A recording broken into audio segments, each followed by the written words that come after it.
الحمد للہ رب العالمین والصلاة والسلام علی سید المرسلین، اما بعد۔ میرے محترم ناظرین، السلام علیکم ورحمۃ اللہ وبرکاتہ۔ آج کی اس دنیا میں ہر انسان کسی نہ کسی پریشانی، غم، مصیبت یا خواہش میں مبتلا ہے۔ کوئی روزگار کے لیے پریشان، کوئی بیمار کے لیے، کوئی اولاد کے لیے، اور کوئی دل کے سکون کے لیے تڑپ رہا ہے۔ ایسے میں انسان کے پاس سب سے بڑی طاقت دعا ہے۔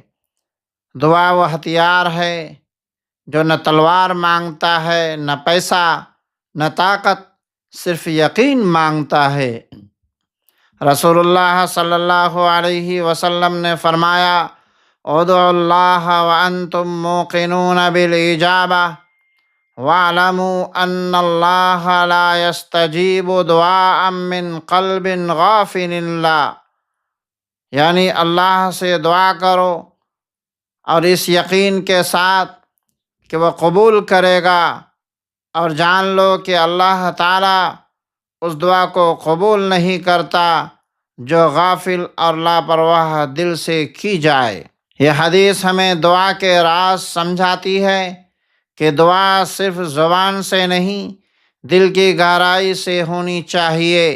جو شخص دل سے یقین رکھے کہ میرا رب سن رہا ہے، وہ کبھی خالی ہاتھ نہیں لوٹتا، لیکن جو صرف رسمی طور پر بے دلی سے کہہ دیتا ہے اللہ مدد فرما، اور دل کہیں اور ہوتا ہے، وہ خود دعا کا اثر ختم کر دیتا ہے۔ اللہ تعالیٰ قرآن میں فرماتا ہے: وَقَالَ رَبُّكُمُ ادْعُونِي أَسْتَجِبْ لَكُمْ، تمہارا رب کہتا ہے مجھ سے دعا کرو، میں تمہاری دعا قبول کروں گا۔ یہ وعدہ ہے اللہ کا، مگر شرط کیا ہے؟ اخلاص، یقین، عاجزی۔ ایک مشہور واقعہ ہے، ایک شخص سمندر میں طوفان میں پھنس گیا، کشتی ڈوبنے لگی، ہر طرف اندھیرا، موت کا منظر۔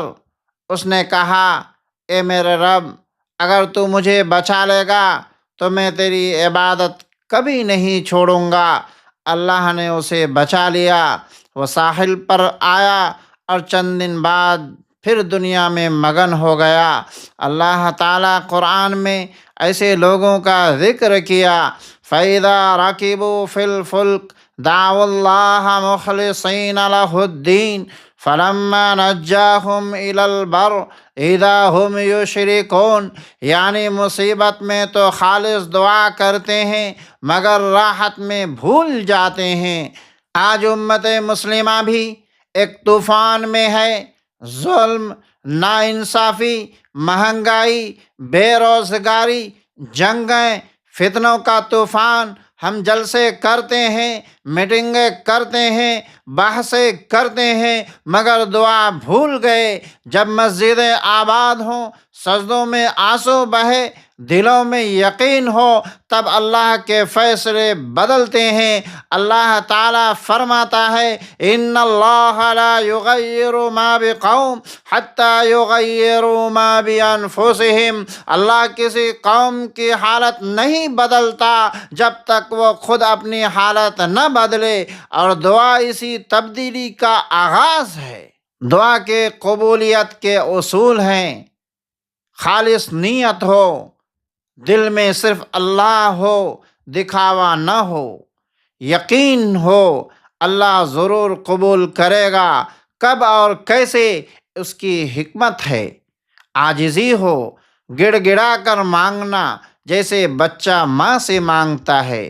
وقت صحیح ہو، تہجد کے وقت، سجدے میں، اذان کے بعد، بارش کے وقت، یہ قبولیت کے خاص لمحات ہے۔ حلال روزی، حرام کمائی دعا کو روک دیتی ہے۔ رسول اللہ صلی اللہ علیہ وسلم نے فرمایا: ایک شخص سفر میں لمبا سفر کرتا ہے، بال بکھرے، کپڑے گرد آلود، ہاتھ اٹھا کر کہتا ہے یا رب یا رب، مگر اس کا کھانا حرام، پینا حرام، لباس حرام، تو اس کی دعا کیسے قبول ہوگی؟ میرے بھائیوں اور بہنوں، اگر تمہاری دعا فوراً قبول نہیں ہو رہی ہے تو مایوس نہ ہو، اللہ کبھی نہیں بھولتا۔ دعا یا تو قبول ہو جاتی ہے یا اس کے بدلے مصیبت ٹل جاتی ہے یا آخرت کے لیے ذخیرہ بن جاتی ہے۔ اللہ تعالیٰ اپنے وقت پر اپنی حکمت سے دیتا ہے، مگر دیتا ضرور ہے۔ آؤ ہم سب اپنے دلوں کو جگائیں، نماز کے بعد تنہائی میں، سجدے میں، رات کے آخری پہر میں رب سے یوں مانگو جیسے کوئی اور نہیں ہے سوائے اس کے۔ یقین رکھو اگر تم دل سے مانگو گے تو دیر ہو سکتی ہے مگر دروازے کبھی بند نہیں ہوتا۔ اللہ ہمیں اخلاص دل کے ساتھ دعا کرنے کی توفیق عطا فرمائے، ہماری حاجتیں پوری کرے، امت مسلمہ پر رحم فرمائے اور ہمیں اپنی رحمت سے نواز دے، آمین یا رب العالمین۔ اگر آپ کو یہ پیغام پسند آیا تو اسے شیئر کیجیے تاکہ کوئی مایوس دل دوبارہ اللہ سے امید باندھے۔ سبسکرائب کیجیے اقصیٰ ٹی وی، جہاں ایمان کی روشنی یقین کی طاقت بن کر چمکتی ہے۔ والسلام علیکم ورحمۃ اللہ وبرکاتہ۔